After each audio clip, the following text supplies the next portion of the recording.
Okay, minasan, konnichiwa, Samurai Engineer desu. Let's now take a look on our next lesson in this second chapter. You'll notice now that we are now ready on our next step, which is actually how a journal is being recorded. Let's go to that.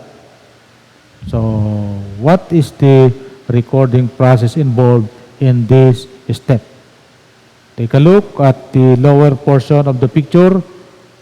We have what?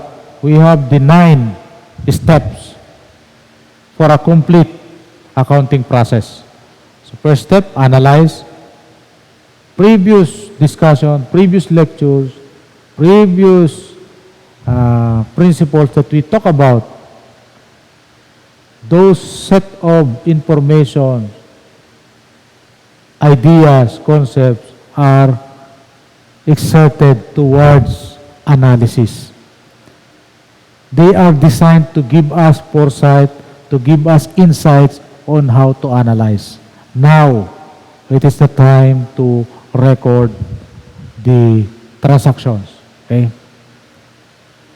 Okay, for example, the first book in accounting system is actually an evidence. Each and every transaction must have evidentiary documentation, an evidence. For example, if you pay for something, you must have a receipt. Okay? And the receipt is the evidence. If you are paying the services of this group of person, contractors, you must have an evidence document. For example, invoice. In the picture, in the top picture, we have a block diagram. Analyze the transaction. We have to analyze the transaction. But the first step, take note. What we are going to analyze, because we are given the evidence. We are just given evidence. We are just given evidence. We are collecting evidence of a transaction. And as a bookkeeper, as an accountant, or as an accounting staff, after collecting all those transactions, we need also to gather the evidence. What is the evidence of this transaction? What is for this one? What is for this one? So we have a complete collection and should be filed in our accounting book. So those are the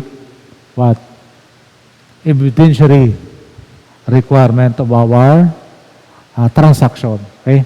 So your company must have a booklet that in my time, about 30 years ago,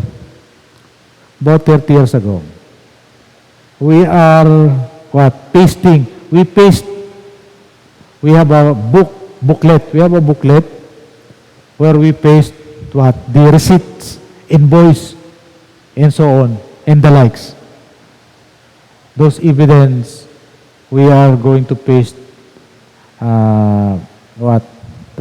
in chronological order, meaning in terms of date. In terms of date, we are pasting per page. So paste. Then after that, pasting that, we are now going to the second step, which is this. What is the second step? We have to journalize the transaction.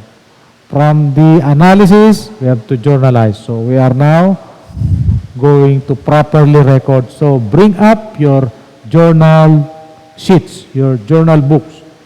Bring up your journal books and try to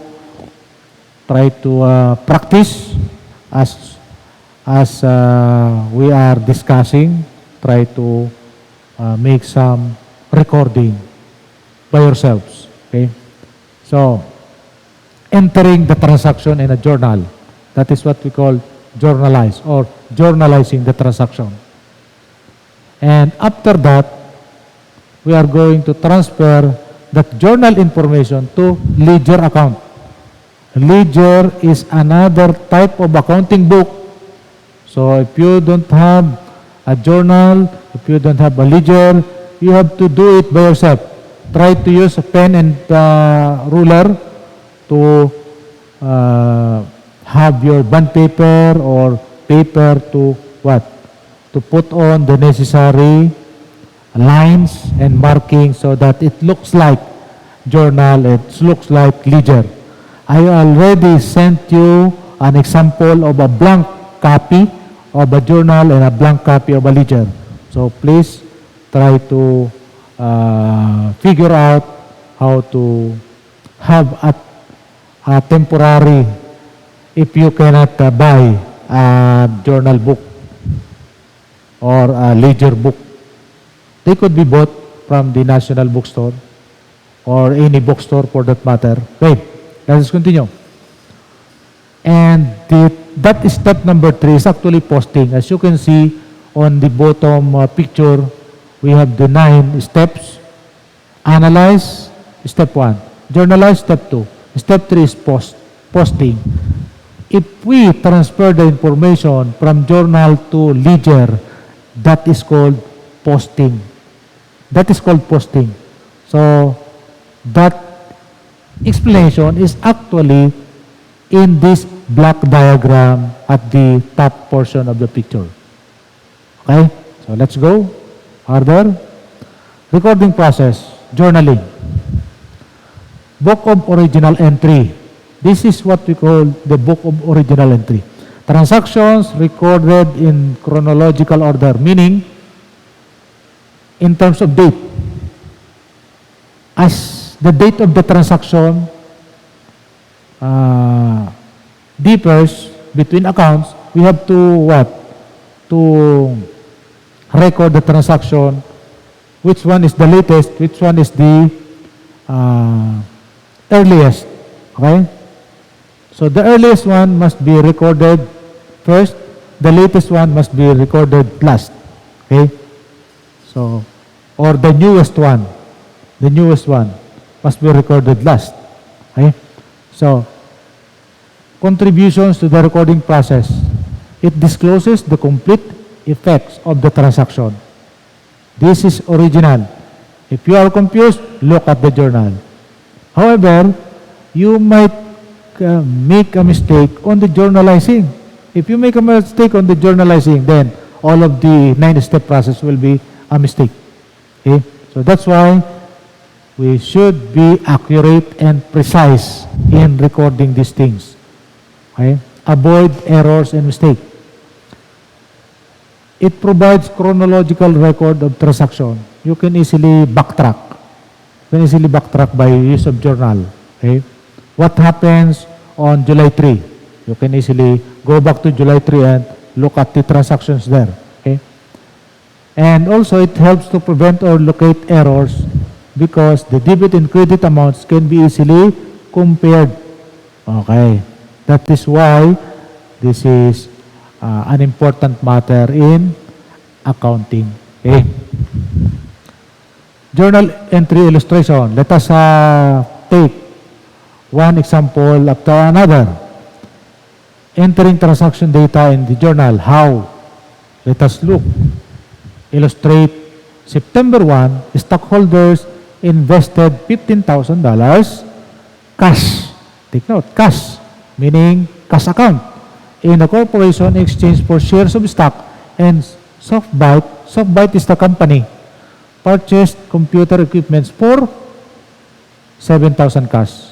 The same date, September 1, on the same date. After receiving the money, immediately they purchase computer equipment. Okay? So how can we record this in our journal? And I think you are familiar now with the shape of the journal. Okay? This is how the journal looks like. And that is how the journal entry should be. Okay? So date, September 1. What is the first transaction? Cash transaction, common stock. Cash is asset, therefore it increase normally in the debit side. Common stock, credit, okay? 15,000. So therefore, you can see debit and credit balance. each other after one transaction.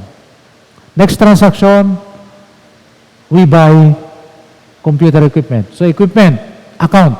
Equipment is a name of account. It has what? 7,000. Because equipment increased by 7,000. However, our cash decreased. So therefore, cash account is 7,000. Credit, because it decreased. The cash we are holding is 7,000 less. Okay? So take note how it is written on the journal. First, we have date. The next column, account title. The next column, reference. The next column, debit. The next column, credit. In some of the journal, instead of the column reference or rep, the letters LF are indicated. There are journals that instead of rep, LF is written on that column, on the third column. So how many columns are there? 1, 2, 3, 4, 5. So there are 5 columns. Okay? The third column is rep. Sometimes they are written LF. What is LF? Ledger. LF is ledger folio. Ledger folio. We will use that later on. Okay? In the meantime, let us go to the next transaction. How to do a compound entry. Compounding entry. So, recall that we explained that the transaction at least must have 2 entries. A single transaction must at least have 2 entries. Because there might be more than 2. They might be more than 2. So, let us look. July 1, Butler Company purchases a delivery truck costing $14,000. It pays $8,000 cash now and agrees to pay the remaining $6,000 on account. What do we mean by account? By loan. It is a loan. It is a promise to pay later. So that is what we mean by on account. Okay? Okay. So let us look how we have to record this on our journal. This is how it should look like. July 1, equipment. Take note again. If you can't recall the first example, look at cash and common stock. We always record the debit first. For the first 2 lines, cash is the debit, so we have to record cash first. Credit is common stock, so we have to record common stock second. And take note, there is indentation. We have to write common stock indented. Some space, 5 space or some space is not in line with the recording of the word cash. Compare it to the next 2 lines. First is equipment. Why? Because equipment is debit. We have to record the debit first, then credit second. Okay? First the debit, and then second the credit. So equipment is debit, record it first. Cash is debit this time. Look at the first row. Cash is debit, that's why it is recorded first. But now, cash is credit, that's why it is recorded second. And it is indented. Indented. It is not on the same vertical line as the starting letter of the word equipment. So, cash is not on the same vertical as equipment. It is indented some space farther to the right. Okay? So, 7,000 credit for cash. Okay? Let's go back. The same is true here. We debit equipment, that's why we have to write it first. We credit cash and accounts payable, that's why we have to write them second and third. Okay? So cash, 8,000, accounts payable, 6,000. Okay? So that is the only thing here. And also, cash and accounts payable are indented. They are written more to the right side. They are not on the same vertical line as equipment. Okay? They are indented in the same line, cash and accounts payable, because they have the same characteristic. What it is? They are both credit balance. They are both credit balance, so they are recorded there. Okay? Okay? They are both having a credit amount. That's why they are recorded that way. Let's take a look further. Next example. Okay. We have an article instead. Please pause this article and read the article and try to answer the question written down below. What is the question? In what ways is this Microsoft division using accounting to assist in its effort to become more profitable? So it is a company's objective to boost its profit, meaning to increase its profit, to increase its income. So Microsoft is a company that wants to increase its profit. So in what way is this company division using accounting to assist in its effort to become more profitable than usual? Okay? So please answer this question. Okay? And pause this video in order for you to be able to read this given article. Okay? Okay,